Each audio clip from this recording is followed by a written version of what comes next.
Perkenalkan, nama saya Mela Ani Trimaulia, nomor urut 20 dari kelas 12 MIPA 4. Nama saya Muhammad Fadil Syafa, saya nomor urut 21, kelas 12 IPA 4. Nama Ainul Lutfiah, nomor urut 22. Perkenalkan, nama saya Nila Maulida, nomor absen 23. Latar belakang PPRI terdiri dari 4 macam, yaitu 1. Kekecewaan pada perwira di daerah atas kebijakan pemerintah pusat. Penyebabnya, pemerintah pusat dianggap terlalu mengistimewakan Pulau Jawa dibanding pulau luar. Selain itu, kebijakan pemerintah pusat dianggap terlalu sentralisis dan tidak memperhatikan kepentingan daerah. Yang kedua, kedekatan dengan pemerintah pusat PKI. Kedekatan Presiden Soekarno dengan PKI membuat para perwira dan politisi di daerah tidak senang, karena mereka banyak yang sangat anti komunis dan pro barat. Yang ketiga, ketidakstabilan politik pada masa demokrasi liberal. Pada masa ini, Indonesia sangat tidak stabil dalam sisi politis, karena sistem demokrasi liberal menganut pemerintah parlementer. Yang keempat, kondisi kesejahteraan prajurit yang memprihatinkan. Tujuan dari pemberontakan PRRI yaitu guna mendorong pemerintah agar memperhatikan pembangunan negeri secara menyeluruh. Karena ketika itu pemerintah hanya fokus pada pembangunan yang berada di daerah Pulau Jawa. Lalu dengan usulan dari PRRI yaitu atas ketidakseimbangan pembangunan yang dilakukan oleh pemerintah pusat. Walaupun alasan yang dilakukan oleh PRRI ini benar, tetapi cara yang digunakan untuk mengoreksi pemerintah pusat itu salah. Karena ketidakpuasan PRRI terhadap keputusan pemerintah pusat, akhirnya PRRI membentuk dewan-dewan daerah. Tokoh-tokoh penting dalam PRRI. Yang pertama, Kolonel Ahmad Hussein yang merupakan pemimpin PRRI bidang militer. Yang kedua, Mr. Syafruddin Prawira Negara yang merupakan kabinet dalam PRRI. Yang ketiga, Asad Datuk Mudo. Yang keempat, Maludin Simbolo. Yang kelima, Muhammad Syafei. Yang keenam, Sumitro Tjojo Hadikusumo. Yang ketujuh, F. Warrow. Yang kedelapan, Dahlan Dambek. Yang kesembilan, Saladin Sarumpet. Yang kesepuluh, Mukhtar Lintang. Yang kesebelas, Saleh Lahade. Dan yang terakhir, Ayah Gani Usman.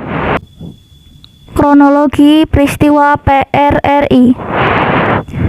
Pada tanggal 17 April 1958 pukul 5 sampai dengan pukul 6 waktu Indonesia Barat, penembakan ke titik pendaratan dilakukan oleh TNI Angkatan Laut. 25 menit kemudian, pasukan TNI Angkatan Udara dengan menggunakan pesawat Red Flag melakukan penembakan yang disusul oleh pesawat Blue Flag. Serangan ini ditunjukkan ke lapangan terbang Taping.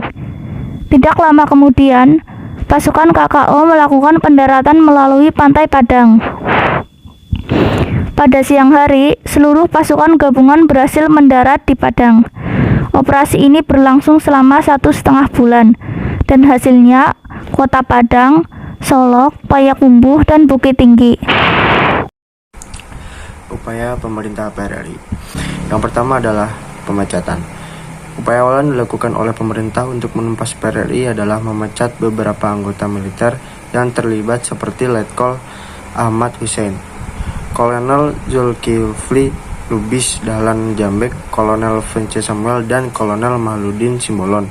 Selain itu, Komando Daerah Militer Sumatera juga ikut dibekukan. Yang kedua adalah operasi militer. Selain itu, diadakan pula beberapa operasi militer, antara lain yang pertama adalah operasi tegas yang dipimpin oleh Letkol Kaharudin Nasution, di mana Riau adalah sasaran daerahnya. Instalasi-instalasi berhasil diamankan dan Pekanbaru bisa direbut. Yang kedua adalah operasi 17 Agustus mengarah ke daerah Sumatera Barat. Operasi yang dipimpin oleh Kolonel Ahmad Yani ini berhasil merebut kota Padang tanggal 17 April dan tanggal 12 Maret 1958, Bukit Tinggi pun dapat dikuasai. Operasi Sabta Marga yang mengarah ke daerah Sumatera Utara di bawah pimpinan Brigjen Jati Kusumo.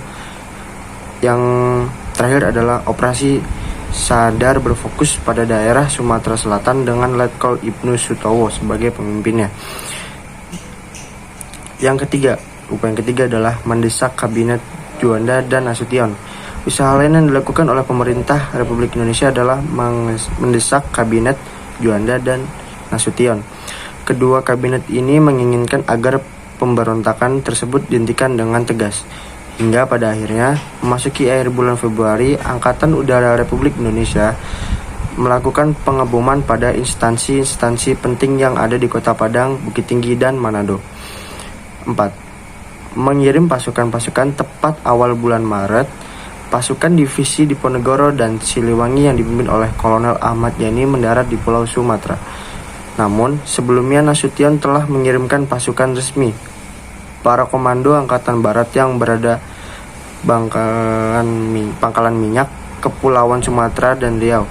Tepat tanggal 14 Maret 1958, Pecanbaru dikuasai dan disusul dengan berhasil direbutnya Bukit Tinggi pada tanggal 4 Mei 1958. Kemudian pasukan Tentara Nasional Indonesia atau TNI berupaya membebaskan daerah-daerah yang dulunya menjadi pusat pemberontakan PRRI. Upaya yang kelima yaitu melakukan Operasi Merdeka. Upaya pemerintah untuk menumpaskan PRRI selanjutnya adalah melakukan Operasi Merdeka pada bulan April 1958 yang dipimpin oleh Letkol Rukminto Hendradiningrat. Berkat operasi tersebut, pada tanggal 29 Mei 1961, Ahmad Hussein akhirnya menyerahkan diri sehingga pergerakan PRRI menjadi tidak stabil. Akhir pemberontakan PRRI atau Permesta. Pemerintah pusat menganggap aksi PRRI atau Permesta sebagai bentuk pemberontakan. Operasi penumpasan pun segera diluncurkan.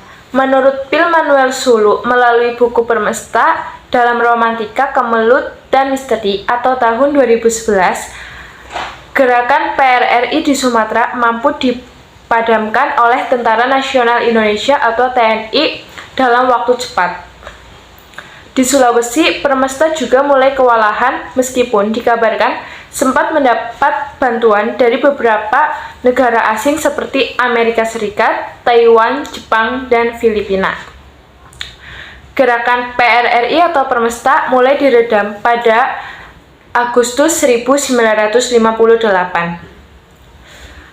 Pada tahun 1961, Presiden Soekarno membuka kesempatan kepada mantan anggota PRRI atau Permesta untuk kembali ke pangkuan NKRI dan diberikan amnesti. Pada tanggal 14 Maret 1958, daerah Pekanbaru berhasil dikuasai dan operasi militer lalu dikerahkan ke pusat pertahanan PRRI. Selanjutnya, pada 4 Mei 1958 yang mana Bukit Tinggi sudah berhasil dikuasai dan selanjutnya TNI membereskan daerah-daerah bekas pemberontakan PRRI.